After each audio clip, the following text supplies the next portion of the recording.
سورہ صاد کی آیت نمبر 27، سورہ صاد کا 30واں رکوع اور 23 پارے کا 12واں رکوع۔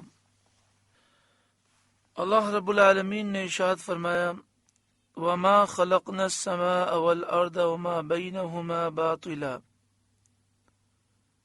اور ہم نے آسمان اور زمین اور جو کچھ ان کے درمیان ہے بیکار نہ بنائے۔ ذَلِكَ ظَنُّ الَّذِينَ كَفَرُوا، یہ کافروں کا گمان ہے، اگرچہ صراحتاً واضح طور پر وہ یہ نہیں کہتے کہ آسمان و زمین اور تمام دنیا بیکار پیدا کی گئی، لیکن جب کافر مرنے کے بعد اٹھنے کے اور قیامت کے اور جزا اور سزا کے منکر ہیں تو نتیجہ یہی ہے کہ پوری کائنات عالم کی ایجاد اور بنانا یہ عبث اور بے فائدہ مانتے ہیں۔ فویل للذین کفروا من النار، تو کافروں کی خرابی ہے آگ سے۔ ام نجعل الذین آمنوا وعملوا الصالحات، کیا ہم انہیں جو ایمان لائے اور اچھے کام کیے کالمفسدین فی الارض، ان جیسا کر دیں جو زمین میں فساد پھیلاتے ہیں۔ ام نجعل المتقین کالفجار، یا ہم پرہیزگاروں کو شریر نافرمانوں کے برابر ٹھہرا دیں۔ یہ بات بالکل حکمت کے خلاف ہے۔ جو شخص جزا کا قائل نہیں وہ ضرور مفسد اور مصلح، فاجر اور متقی کو برابر قرار دے گا اور ان میں فرق نہ کرے گا۔ کفار اس جہالت میں گرفتار ہیں، یعنی جب وہ یہ کہتے ہیں کہ مرنے کے بعد اٹھنا نہیں ہے تو دنیا میں جو فساد کرنے والا ہے اور جو نیک صالح متقی پرہیزگار شخص ہے پھر تو دونوں برابر ہو گئے، کیونکہ آخرت میں اگر سزا اور ثواب نہ ملے تو پھر دونوں میں فرق کیسے ہوگا؟ شان نزول اس کا ہے کہ کفار قریش نے مسلمانوں سے کہا تھا کہ آخرت میں جو نعمتیں تمہیں ملیں گی وہی ہمیں بھی ملیں گی۔ اس پر یہ آیت کریمہ نازل ہوئی اور ارشاد فرمایا گیا کہ نیک و بد، مومن اور کافر کو برابر کر دینا یہ حکمت کے تقاضے کے مطابق نہیں۔ کافروں کا یہ خیال غلط ہے۔ کتاب انزلناہ الیک مبارک، یہ ایک کتاب ہے کہ ہم نے آپ کی طرف اتاری، یعنی یہ قرآن مجید فقان حمید آپ کی طرف اتارا گیا۔ مبارکن، برکت والی کتاب ہے۔ لیدبروا آیاتہ، تاکہ اللہ کی آیتوں کو سوچیں۔ ولیتذکر اولو الالباب، اور عقل مند نصیحت مانے۔ ووہبنا لداود سلیمان، اور ہم نے داود کو سلیمان عطا فرمایا۔ نعم العبد، کیا اچھا بندہ۔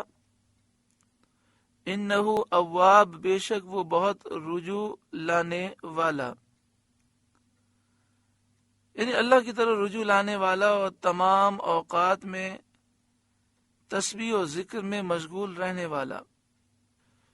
اذ عرض علیہ بالعشی الصافنات الجیاد، جبکہ اس پر پیش کیے گئے تیسرے پہر کو کہ روکیے تو 3 پاؤں پر کھڑے ہوں، چوتھے سم کا کنارہ زمین پر لگائے ہوئے، اور چلائیے تو ہوا ہو جائیں۔ یعنی آپ کو ظہر کے بعد ایسے گھوڑے پیش کیے گئے جو صافنات اور جیاد تھے، یعنی روکیے تو 3 پاؤں پر وہ کھڑے ہوں اور چوتھے سم کا کنارہ زمین پر لگائے ہوئے دوڑنے کے لیے تیار ہوں، اور جب ان کو چلائیے تو بہت تیز دوڑیں۔ یہ 1000 گھوڑے تھے جو جہاد کے لیے حضرت سلیمان علیہ السلام کے ملاحظے میں ظہر کے بعد پیش کیے گئے۔ فقال انی احببت حب الخیر عن ذکر ربی، تو سلیمان نے کہا مجھے ان گھوڑوں کی محبت پسند آئی ہے اپنے رب کی یاد کے لیے، یعنی میں ان سے اللہ کی رضا، دین کی تقویت، تائید کے لیے محبت کرتا ہوں۔ میری محبت ان کے ساتھ دنیاوی غرض سے نہیں ہے۔ حتیٰ توارت بالحجاب، پھر انہیں چلانے کا حکم دیا یہاں تک کہ نگاہ سے پردے میں چھپ گئے، یعنی نظر سے یہ گھوڑے غائب ہو گئے۔ ردوہا علیہ، پھر حکم دیا کہ انہیں میرے پاس واپس لاؤ۔ مسحم بالسوق والاعناق، تو ان کی پنڈلیوں اور گردنوں پر ہاتھ پھیرنے لگے۔ اور اس ہاتھ پھیرنے کے چند باعث تھے، اس کی چند وجوہات تھیں۔ ایک تو گھوڑوں کی عزت و شرف کا اظہار کہ وہ دشمن کے مقابلے میں بہترین مددگار ہیں۔ دوسرے، حکومت کے امور کی خود نگرانی فرمانا تاکہ تمام عمال، تمام عملے کے لوگ، تمام ملازمین مستعد رہیں اور چوکن نہ رہیں۔ تیسرا یہ کہ آپ گھوڑوں کے احوال اور ان کے امراض، عیوب، بیماریوں کے اعلی ماہر تھے۔ ان پر ہاتھ پھیر کر ان کی حالت کو ملاحظہ فرماتے تھے۔